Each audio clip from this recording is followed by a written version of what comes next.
You know, out in the wild, survival often comes down to one thing: being prepared.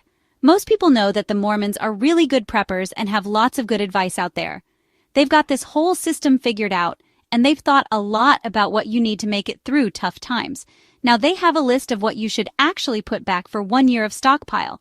We're diving deep into the Mormon stockpile, seeing if it's got what it takes to survive, not just for a short haul, but for the long game, a whole year. We're talking food, water, the essentials. Because at the end of the day, survival is about being adaptable. Alright, first up, we're looking at the backbone of a lot of survival diets: grains. These tiny powerhouses have been feeding civilizations for thousands of years. The Mormons recommend 400 pounds of the stuff. That's a whole heap of wheat flour, rice, cornmeal, oats, and pasta. It might sound like a lot, but there's a reason behind it. Now don't get me wrong, carbs are vital for energy, especially in a pinch.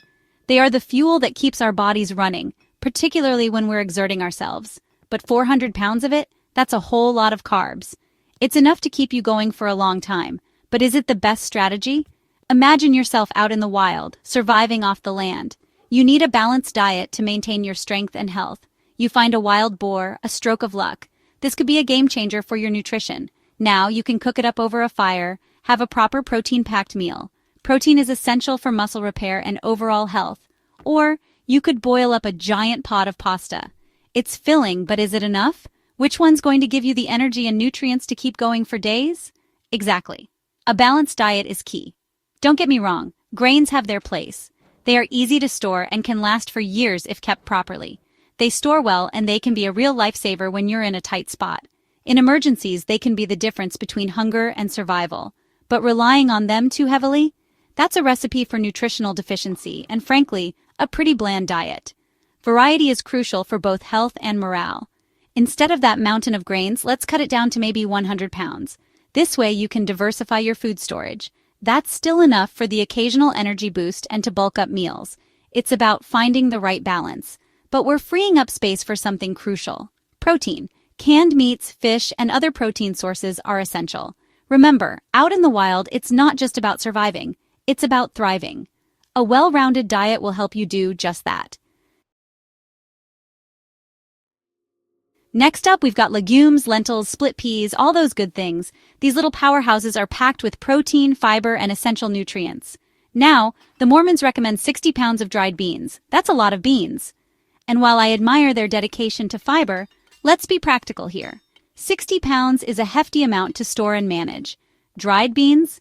They take ages to cook. You have to soak them overnight and then simmer them for hours. We haven't got all day to be tending to a pot of beans while the world's ending outside. Time is a luxury we can't afford. We need food that's quick, easy, and ready to eat. Something that doesn't require hours of preparation. That's where canned beans come in. They're a game changer in survival situations. They're pre-cooked, packed with flavor, and you can just open them up and eat them cold if you need to. No fuss, no muss. Plus, they've got a good shelf life, so they're perfect for stockpiling. You can store them for years without worrying about spoilage. You're on the move, trying to stay one step ahead. Mobility is key in a survival scenario. You stop for a quick break, and you need to fuel up fast. Canned beans provide that instant energy boost. You gonna whip out a bag of dried beans and try to find firewood to cook them over? That's not practical. Or are you going to crack open a can of beans and get back to the task at hand? Exactly. Canned beans win every time. Now, I'm not saying dried beans are completely useless. They have their place in a well-rounded diet. But for practicality and convenience, canned beans are the way to go. They save time and effort. Remember, in a survival situation, time is precious. Every second counts. Now let's talk about powdered milk. It's one of those pantry staples that often gets overlooked but can be a real lifesaver in a pinch.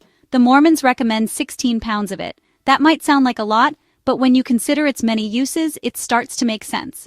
Now, powdered milk is great. It lasts forever, it's versatile, you can use it in baking or just mix it with water for a drink. It's perfect for those times when fresh milk isn't available. But here's the thing, if you've got kids, you're going to go through that 16 pounds pretty quickly. Kids love their milk, and it's a crucial part of their diet. Kids need their calcium, especially when times are tough. Calcium is essential for their growing bones and overall health. So if you've got a family, I'd say bump that up to at least 25 pounds, maybe even 30, just to be safe. You don't want to run out when you need it most. Think of it like this. You're out in the wilderness and your little one's starting to get a bit cranky. It's not just about hunger, it's about comfort and routine. Could be a lot of things, right? Tired, scared, thirsty, or just missing the familiar taste of milk. Or maybe, just maybe, they're missing their milk. That comforting, nutritious drink they're used to. A warm cup of powdered milk might be just the thing to lift their spirits and give them the energy to keep going. It's like a little piece of home no matter where you are. Powdered milk is packed with essential vitamins and minerals that growing kids need, especially in a survival situation. It's not just a drink, it's a nutritional powerhouse. Don't skimp on it, especially if you've got little adventurers counting on you. Make sure you're well stocked, so you're always prepared to keep your family happy and healthy. All right, cooking oil. The Mormons suggest 10 quarts. Now, cooking oil is important. You need it for frying, baking, all sorts of things. But personally, I'd swap out some of that oil for something a bit more shelf-stable and versatile. Butter or ghee. Butter, especially if it's canned butter, can last for years. And ghee, which is clarified butter, has an even longer shelf life. Plus, it's got a higher smoke point, so it's better for cooking over an open fire. Imagine this. You've managed to snag a fish from a river, a real beauty.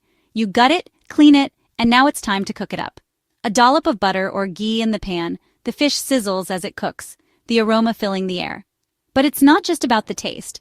Butter and ghee are packed with healthy fats, essential for energy and insulation in a survival situation. So yeah, while cooking oil has its place, consider adding some butter or ghee to your stockpile. Now sugar. The Mormons recommend a whopping 60 pounds of it. Now I know a thing or two about craving sugar. Out in the wild, your body craves those quick bursts of energy. But 60 pounds? That's a sugar rush waiting to happen. Plus, let's be honest, too much sugar isn't good for you, especially in a survival situation where you need to be at your physical and mental peak. Instead of all that sugar, I'd recommend a few pounds of local honey. Honey is a natural sweetener. It's packed with antioxidants, and it has antibacterial properties. Plus, it lasts practically forever. Think about it. You're feeling run down, your energy's low, and you need a boost. A spoonful of honey with its natural sweetness and subtle floral notes can be just the thing to pick you up and get you moving again. So ditch the processed sugar and opt for the natural goodness of honey. Your body will thank you for it. Chapter 6. Salt, the essential mineral. Salt. You can't live without it. The Mormons recommend 8 pounds, and I'm on board with that. Salt is essential for regulating fluids, transmitting nerve impulses, and even contracting muscles. Out in the wild, you lose salt through sweat, so it's crucial to replenish those electrolytes. But here's the thing. Too much salt can be a problem, especially if you're prone to high blood pressure. So, while 8 pounds is a good amount to have on hand, be mindful of your intake, especially if you have any health concerns. Think about it like this.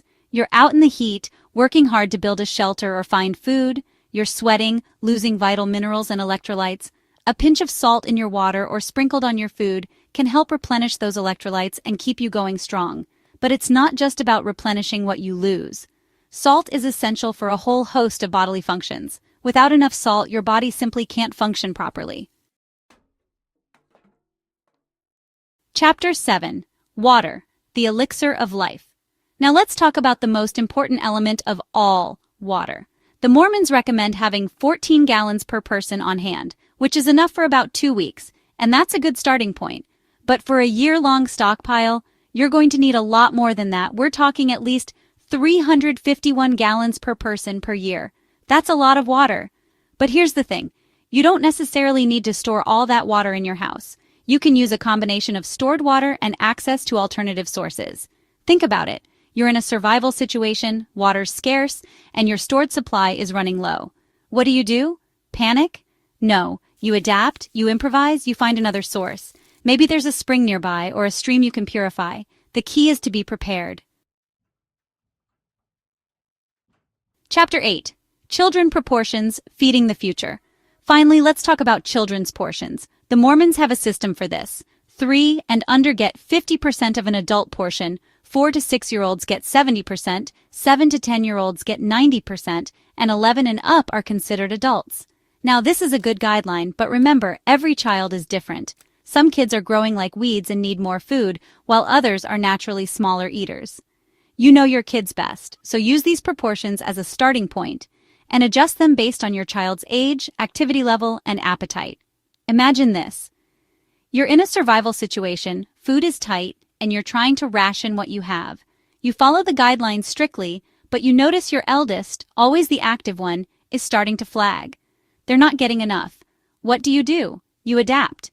Remember, in a survival situation, flexibility is key. Outrow final thoughts. Your survival plan. So, there you have it, the Mormon stockpile analyzed and tweaked for maximum survival. But this is just a starting point. What would you put in the list? What would you take out? What would you change? I'm really curious to see your thoughts on that. Alright, thanks for watching and go ahead and check out this next video.